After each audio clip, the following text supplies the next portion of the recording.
All right, all right, all right. Welcome back, welcome back, welcome back.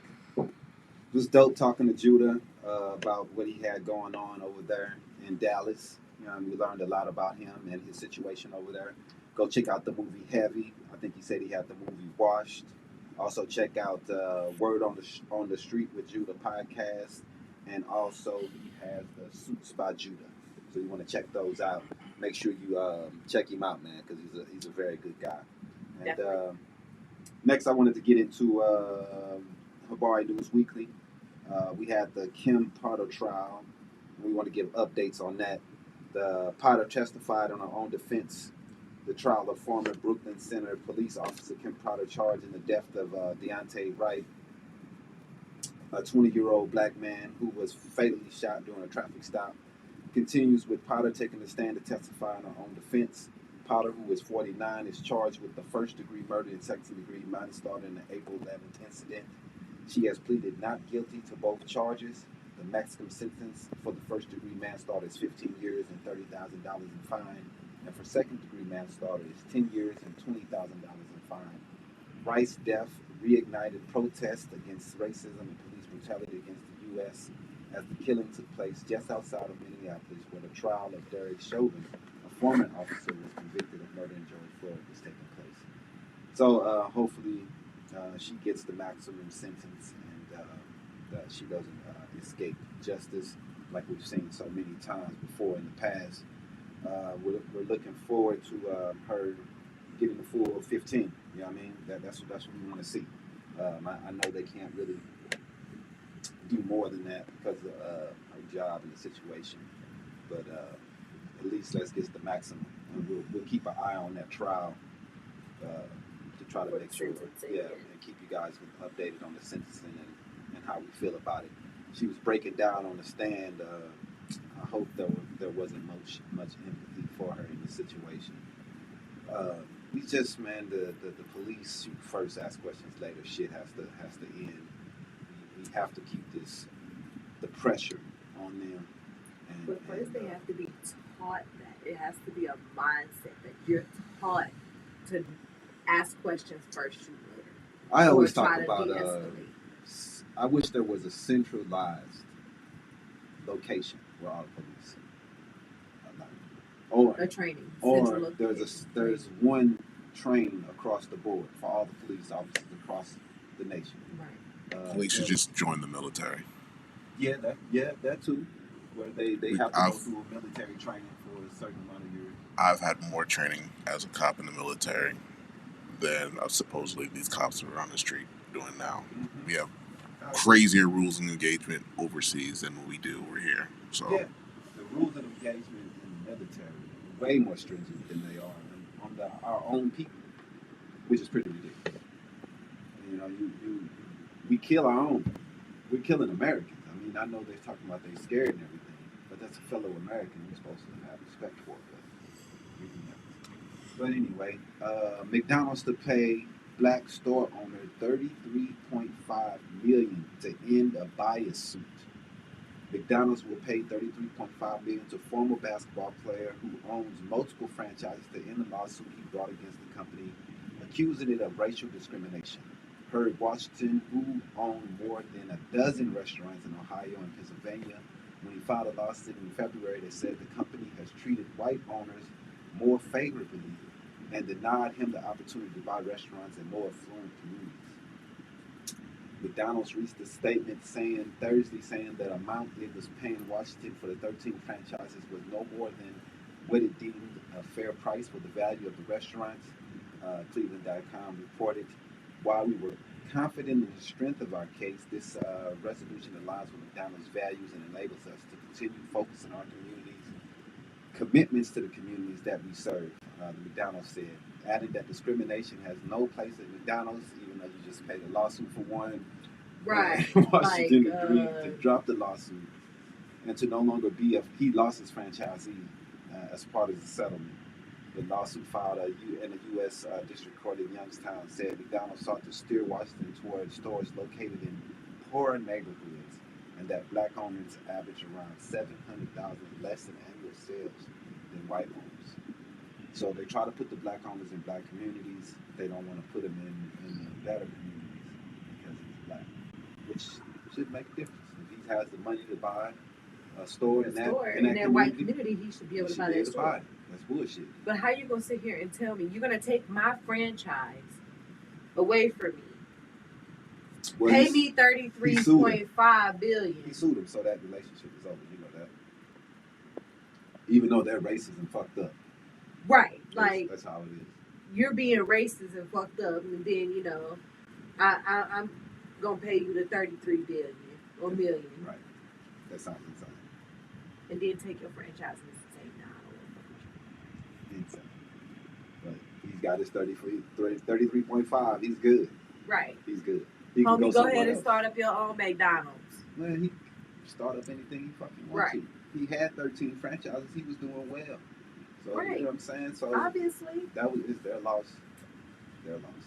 And in politics, the federal appeals court on Friday reinstating the Biden administration's vaccine or test mandates for large businesses, lifting the Fifth U.S. Circuit Court of Appeals stay of the requirement. The three-judge panel on the Sixth U.S. Circuit Court of Appeals accepted the administration's request to lift the stay on the Occupational Safety and Health Administration's rule published on November 5th. The Cincinnati-based federal court looked over the case after winning a Mozart Circuit lottery. So we're still fighting with this with Omicron. Omicron. Is it Omicron? I don't know what it is. Omicron. I don't know what it is, bro. I'm so bad with that. Omicron variant. I'm gonna listen to you because you say you talking all that shit all day. But dog, yeah, the Marion is gonna dance on you. You know what I'm saying? But we shouldn't be laughing because it's all bad. But man, I don't know how much longer we gonna be in this shit, man. But I'm so ready to be over it. But there's nothing I can do, man. California went back to enjoy. You have to wear masks indoors now. We still got people who don't want to get the vaccine, So I think we're barely 60% at herd immunity, and they talking about getting 70%. Kyrie Irving is back, supposedly, in sports news. So he's gonna be back. He's not tested. He still doesn't have the vaccination. He's gonna play games away from New York. He's not going to play in New York because he can't because of the mandates in New York. So he's pretty much won. His situation is he's going to keep not wanting to get the vaccine like a lot of other people out here. I see him on Facebook posting all the time, laughing at those who have gotten it. We're just in a tough situation here. So I don't know.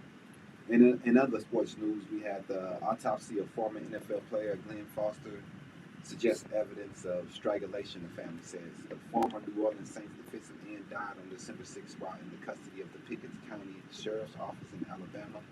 The autopsy was conducted by Dr. Michael Baden, the former chief medical examiner of New York City, who determined that Foster did not die of natural causes. According to a statement posted on the Twitter page of Benjamin Crump, who was taking over this case. So I'm guessing Glenn Foster here was taken in by the police and died of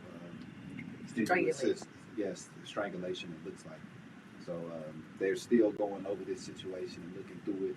But right now, it's looking like some more shadiness from the police. And it looks like Alabama is the place this time. So more and more. Other NFL news, they have to reschedule 3 more games because of COVID. More than 150 players have tested positive. 150? Yeah. They're blaming the Omicron. Omicron is what it looks like. Omicron. Where are you getting Omari from? It's Omicron. Omari.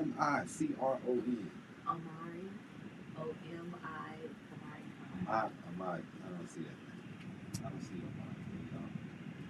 But medical word terminology is a lot different. We got Sun still without Booker.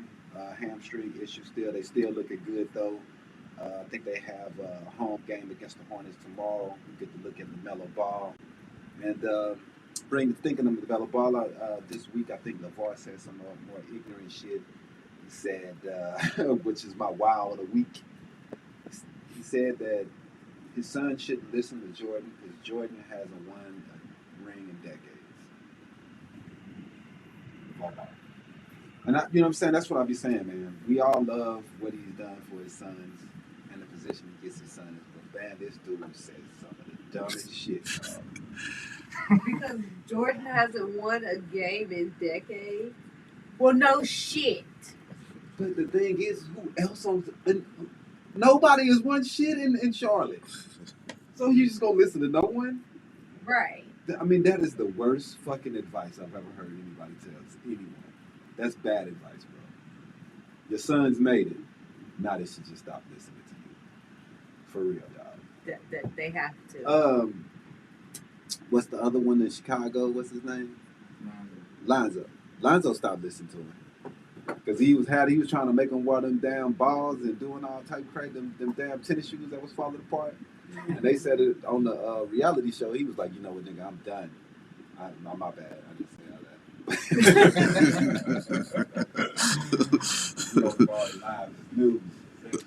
But anyway, he was slip sitting every now and then. But hey, yeah, man, he said I'm out. You know, he was done. So my thing is how long would he would probably be on the same thing, like, bro, just shut up. Don't talk about my career. Right. Just shut up, man. You're making my life hard. I think the first Ball brother already had that discussion with him. Like, dog, lay it down, please. So the second one will have the same conversation with him, man. Because how you not going to listen to Michael Jordan? Oh, you ain't winning that. I mean, winning is winning. It don't matter when you won. You know how to get it done. Exactly. That's all that matters. Let's get it over to Aisha for the Hollywood Hotness. That's it from Kyrie. All right. So, this week, Hollywood Hotness. We'll also be discussing Hawkeye again. This time it's episode 5 with Easter eggs. So, fair warning. If I've already seen it. Not watched it. I'm walking out right now. Okay. If you haven't watched it. If you have not watched it. Watch what? Hawkeye. All right. So, this week's Easter eggs. As we all know, last week they introduced Yelena, the Black Widow. Yeah. Natasha's sister. White Widow, though. That's what they call it in the books. In the books, White Widow. Yeah, right. She always wore white, you know what I mean? Definitely. Yeah. So, in this week's episode, we first see Yelena in 2018, and you could tell that the vest that she has on in this new episode is different than the one that she wore in Black Widow. Oh, yeah? Yes, it's a new one. She gave, at the end of Black Widow, the vest that she was wearing throughout the whole movie during Black Widow, she had gave it over to Natasha. Oh, wow. So that's why she had on this new vest this time. Oh, okay. Also, there's a point in the show where Yelena she goes to the bathroom for a second.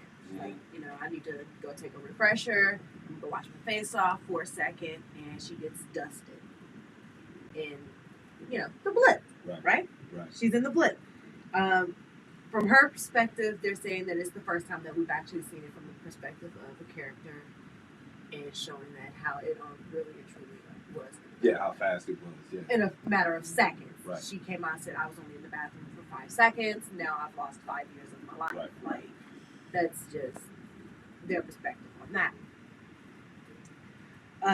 During this, Yelena, Anna tells Yelena that, she's adopted a daughter because that's who she was talking to. She was in Anna's house talking to her. So she's found out that Anna had a daughter. She's married. Anna is... the blip actually relates to the Avengers Endgame storyline for Natasha, which would have explored the orphan children during the blip. So that's why they kind of put in that Anna has now adopted a daughter, which was a cut scene from Avengers Endgame. So they was going to explain what happened to all those kids from when their parents. Yeah, you would figure it would be a lot of orphan kids. Right. Yeah. So they explained it as, and also the Black Widows They can't have kids, right? They're sterilized, Right. so they can't. None of the Black Widows can have kids. Right. So that was basically her only option. Right. So that's why she did that. Then there's another scene where Yelena is now in New York, and she's in Kate Bishop's house, and she starts to list off all of the landmarks that she wants to visit. Right. And in one of the landmarks that she wants to visit is the Statue of Liberty. And the Statue of Liberty has now been turned into a Captain America memorial with a shield. Like seen in Spider-Man. Right, which is seen in the Spider-Man movies, right. All right, so what did you think of this week's Hawkeye episode? Did you think that there could have been more action, or? Nah, man, I thought it was perfect. It's a good show, man. They're doing a good job. How they introduced Kingpin was pretty good. To me, it's like how they're gonna wrap all this up in one episode. But they're not going to. They're gonna leave some cliffhangers, and So do you think wonder where it's gonna go next, or what show it's gonna go to next, or right? That's what I was thinking. Like, two, I doubt it. That's what I was just about to ask you. Do you think it would be a season 2? I doubt it. And with the Loki, I kind of understand with them having a season 2 because he can't really be in anything new because he's dead. Right. So you kind of think. So they have to kind of try to tell what happened in between. Figure out how to get him back, timeline. or how to get him back into the timeline, or just kill him off all the way, or whatever they're gonna do. Yeah. I'm figuring they're gonna bring him back somehow. Yeah, I definitely agree. I thought it was a great episode, man. I'm pumped about Kingpin. I'm pumped about the connections between Daredevil in New York City and all that shit, and excited. You know what I'm saying? We're about to go see the Spider-Man movie. I know, Will, you saw it. What you think about it? Without spoiling. Me and Lane was in tears. That's it. Enjoy yourselves. He went with the homie Lane, so I want to give a shout out to Lane. I know he was over the top with it. Enjoy yourselves. Oh man, we finna go wild out with that. Definitely go enjoy yourself. Definitely, man. I'm pumped to see it. We're finna going to see it right now. Definitely. Go check it out. Also this week in Hollywood, we're gonna go back to Tristan Thompson and his baby drama. There's been an update. In the case. Oh wow. Marilee Nichols has since the last update, she has since given birth to the baby. She gave birth on December 1st. She was induced on November 29th due to a placenta abnormality. Right. And her first statement since the last few months or whatever, she says that, Tristan Thompson wanted to have the court case heard in Houston, and she wanted it heard in California since she's been living in California since 2019. But she said that I was induced on November 29th and had a placenta abnormality. There was no other reason for me to be induced. I gave birth on December 1st, and instead of me focusing on any negativity, I am choosing to embrace being a mother and doing the best that I can for my son. I do not want any further media attention, nor do I want a romantic relationship with Tristan. My goal is to raise our son in a safe, healthy, loving, and private environment. Being that the case in Houston, Texas has now been dismissed, so it is more than likely that paternity case will now be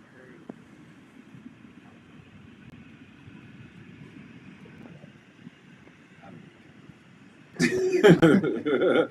But yeah, man, the Hollywood Minute. I mean, there's somebody out there care about the baby mama drama. I mean, man, God, man. Because he seemed to have a whole lot of it with the Kardashians. Man, I don't care. I really don't. That dude is just... He can't play anymore either. You know what I'm saying? He ain't even averaging 9 points. And he the can't Kardashian curse. Sucks. Say what? What team is he on? Damn. Go home. Bro, go home. My team is he was on Boston. I think they probably sent that bro like the OKC or some shit. Oh, he ain't been good since 2016 when he won. Yeah, man. Keep lying to Kitty admitted. I love playing. He just playing with LeBron. Exactly. His time is up. His You get to 15 Lamar minutes of Odom. fame. Bro, go home. Please go home. Just lay it down. Hang it up. That's another wild. Another wild. You get the wild part. He But said hey, Tristan Thompson. that's it for the Hollywood hotness, right? Yeah, that's it for the Hollywood hotness. Had to throw a little drama in there We for got you. the bar weekly done. We want to thank Judah Agbonkhina again for coming through and talking to us. Right on for everybody who stuck with us. I know it was kind of weird today, but whatever. Let's keep it going. Barbari Live. See you next week, week 8. See you guys. Peace. Peace. Well, we won't be doing a Christmas show. Oh yeah. We're not doing a Christmas show. Week after next. We'll see you New Year's. That's real. Peace out.